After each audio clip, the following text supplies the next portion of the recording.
Ya, mari kita mulai. Apakah suara saya terdengar? Dengar. Jelas? Oke, baik. Anak-anak semua yang saya kasihi, hari ini adalah pertemuan terakhir ya di semester 1 selama PJJ. Mulai dari Juli sampai hari ini ya. Hari Senin kalian sudah akan mengikuti penilaian akhir semester atau PAS.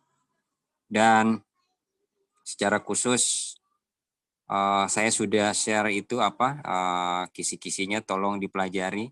Ada 20 soal pilihan ganda. Kemudian ada 2 esainya. Esai yang pertama itu adalah memasukkan transaksi ke dalam persamaan akuntansi. Kemudian yang kedua adalah menyusun AJP ya.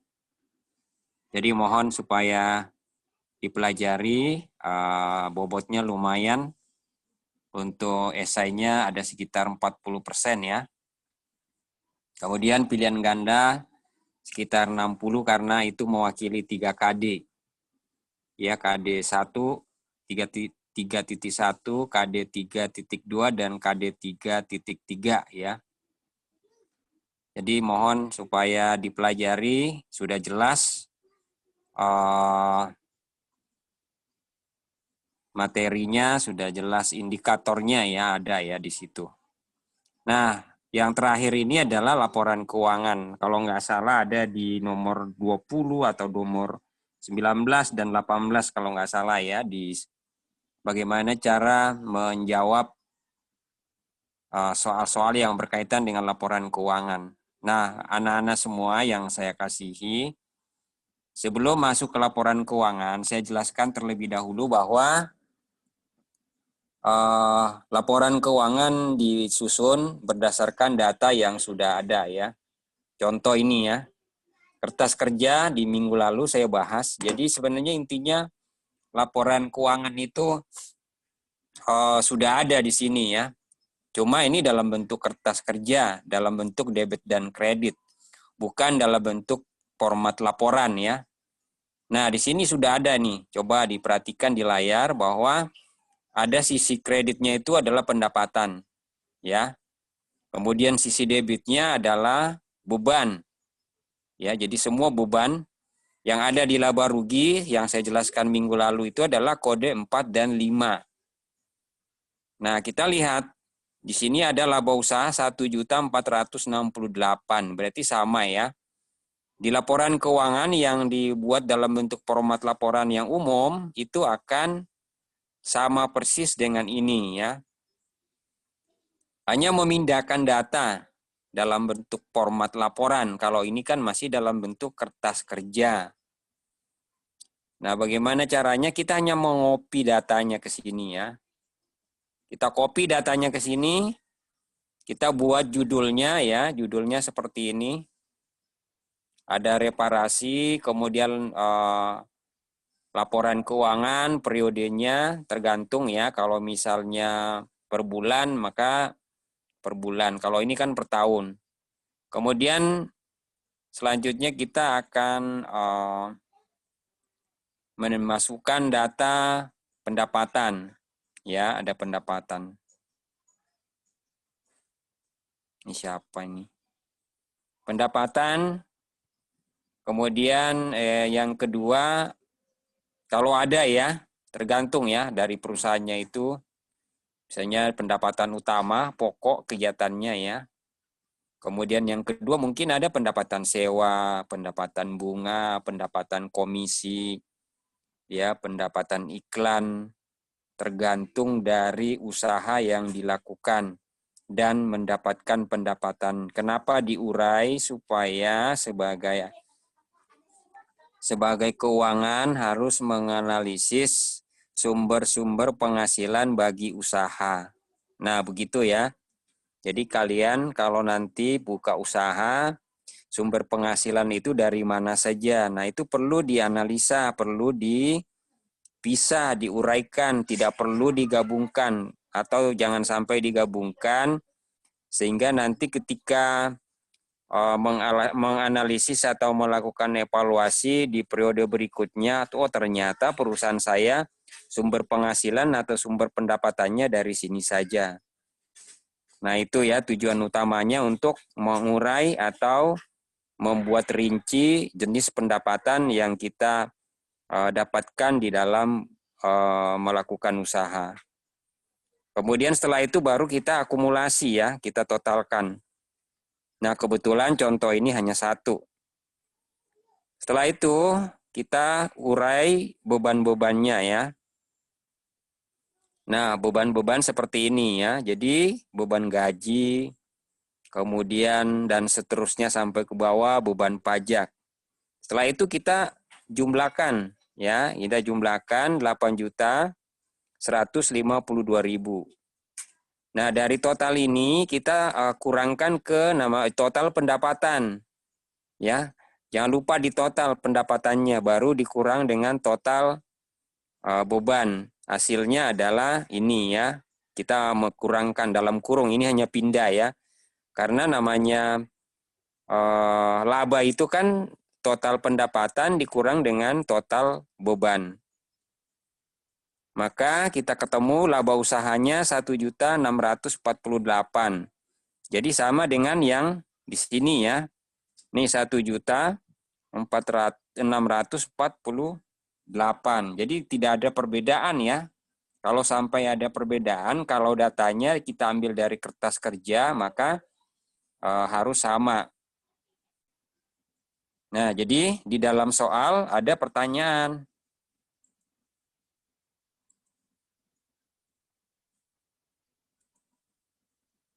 Ya, misalnya begini. Diketahui total pendapatan sekian. Ya. Sekian. Kemudian laba usahanya sekian. Berapakah total beban? Maka ya ini dihitung ya. Atau diketahui total beban sekian. Ya, kemudian laba usaha sekian. Berapakah total pendapatannya?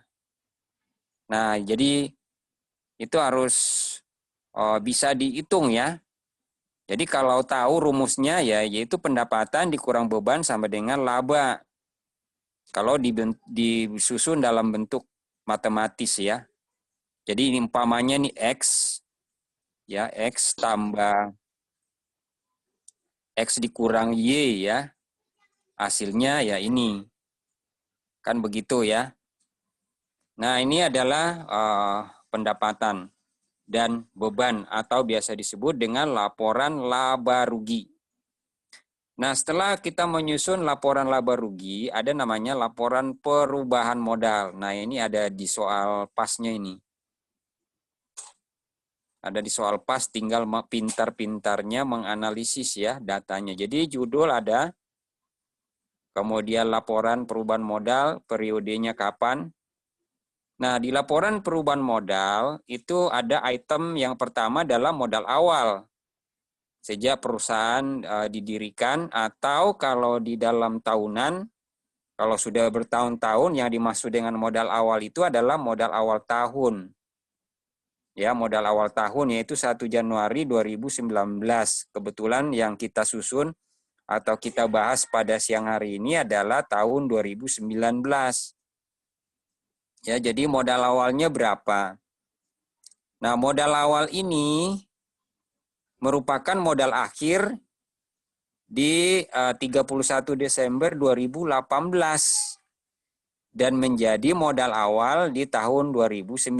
Jadi begitu ya urutannya.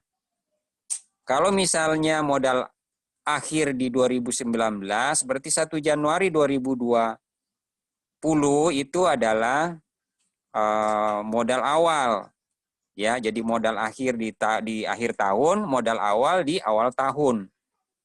Jadi seperti itu ya supaya dipahami. Nah, dari mana datanya ini? Kita lihat di kertas kerja. Sumbernya adalah di neraca. Namanya neraca ini sudah jelas di sini ya. Nah, kita lihat di sini ada bold, saya bold ini 20 juta. Kemudian yang bawahnya ini pasti Pride. Nah, ini adalah modal awal di tahun 2019. Nah, ini ada namanya ya.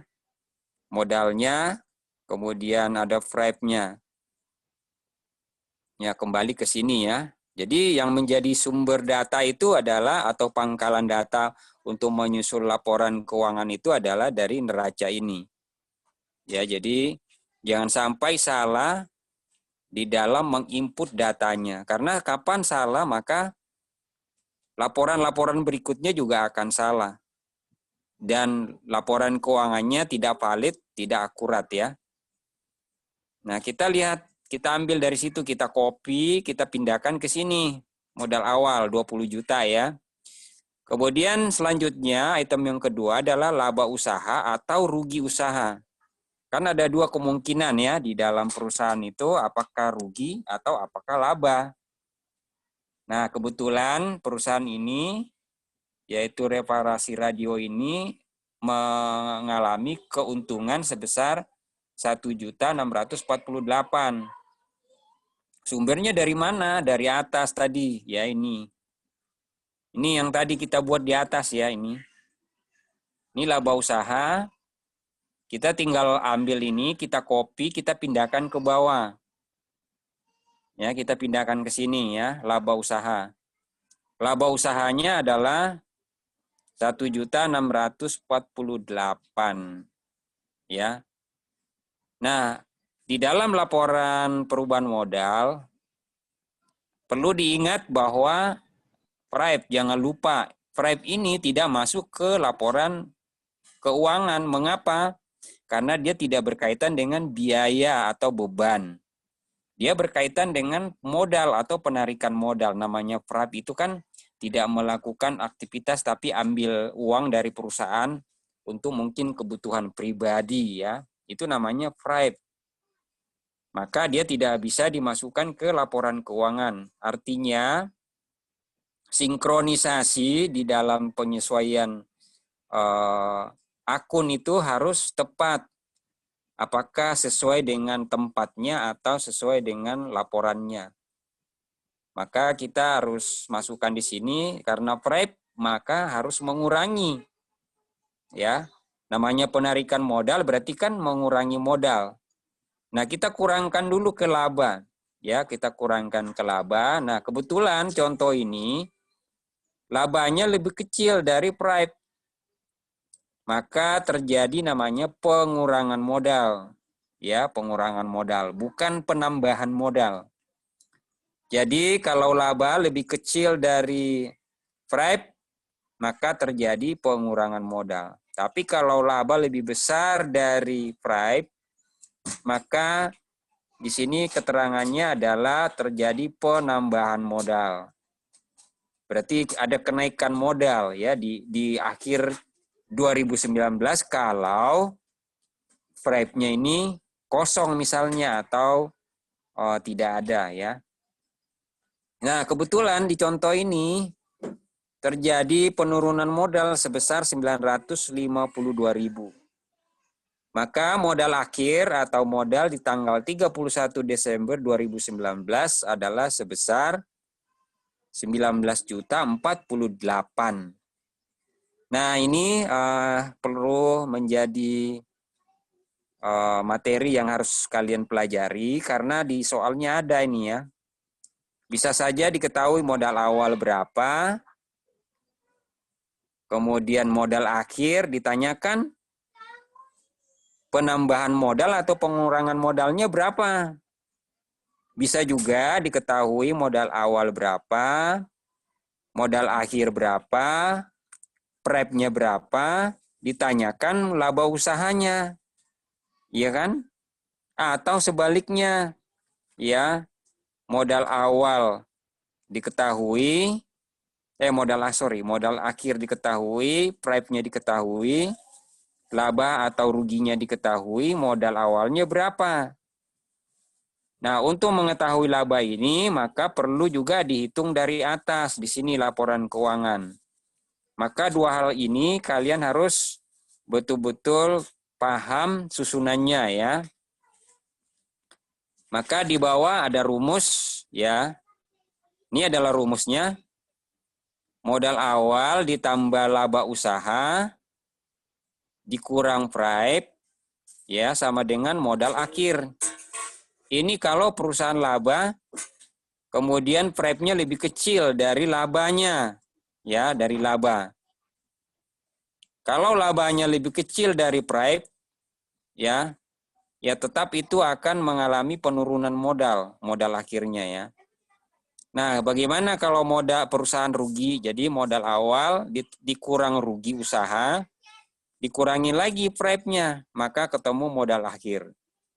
Nah, ini adalah rumus di dalam menghitung price, laba usaha, rugi usaha, modal awal, dan modal akhir di dua kondisi perusahaan, baik laba maupun rugi. Ya, saya kira itu saja yang perlu saya sampaikan pada saat ini mengenai neraca itu sudah ada di sini ya. Kalau laporan neraca kan ada di sini, yaitu kode 1 dan 2 ditambah dengan 3. Tetapi yang diinput di modal di sini nantinya adalah modal akhir untuk mengisi neraca ini ya. Jadi ini ditambah ini ya, ditambah ini adalah pasti sisi pasifa ini, sisi aktiva ya. Yang debit ini sisi aktiva. Kemudian yang kredit ini adalah sisi pasifa. Nah, jangan lupa item yang ada di bawah ini ya. Karena di bawah ini adalah kode 2 dan 3 nih pasti ya. Intinya yang masuk ke neraca itu adalah semua akun atau rekening kode 1, 2, dan 3. 3 terakhir itu adalah modal. Modal akhir ya, bukan modal awal ini lagi yang diinput ya. Kalau sampai modal awal ini yang diinput, nantinya di laporan neraca maka tidak akan seimbang. Ya, pusing nanti pikirinnya kok ini nggak balance ya atau tidak seimbang. Itu karena salah di dalam menginput data laporan atau akun modal ya, modal akhir yang dimasukkan ke sini. Ya, jadi itu saja yang perlu saya sampaikan pada siang hari ini. Sampai di sini ada pertanyaan?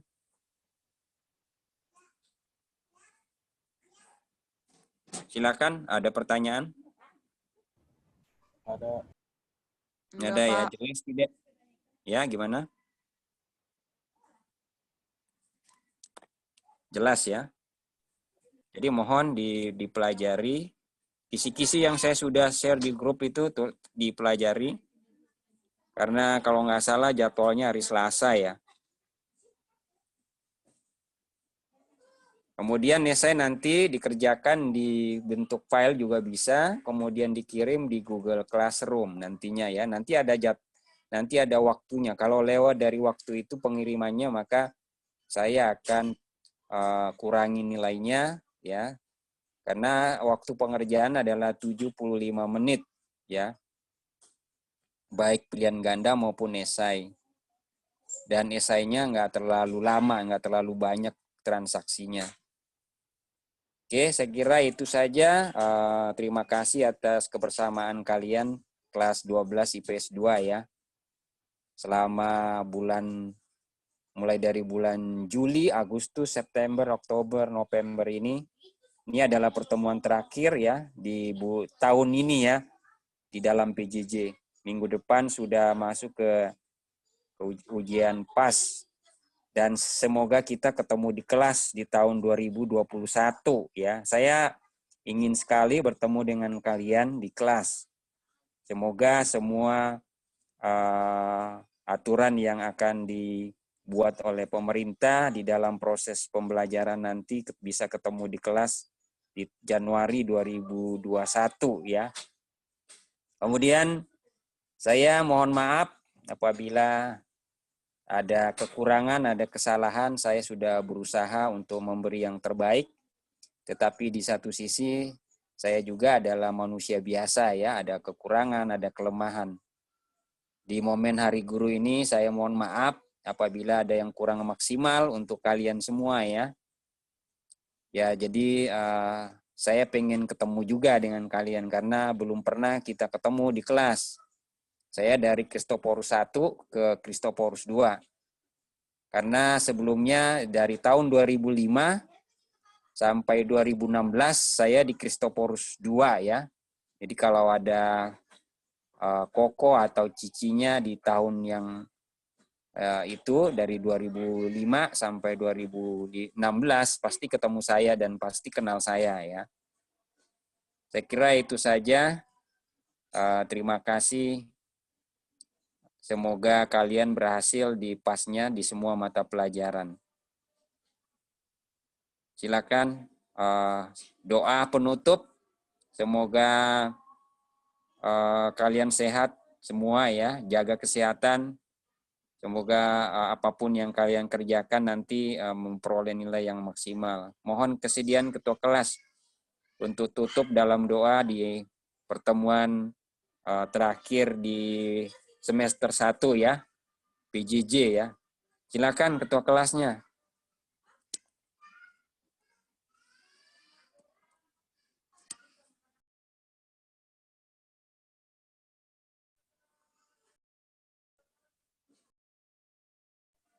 Ketua kelas ada?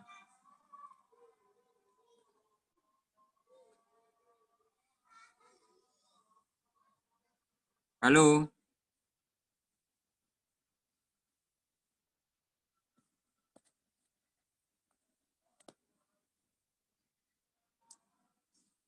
Ketua kelasnya absen atau bagaimana ini?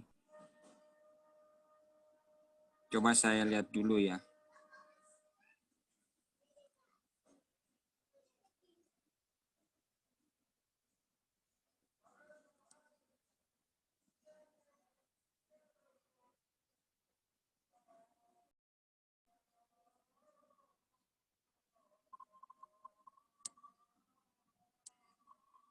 Ketua kelasnya nggak join ya?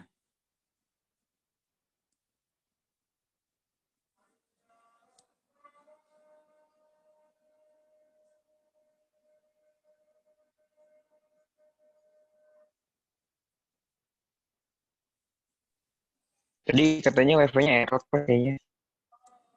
Oh, error ya. Oh, tadi yang WA saya mungkin ya. Habis nggak ada namanya juga, jadi kalau gitu Ruby ya, pimpin doa. Silakan Ruby. Mari teman-teman kita berdoa.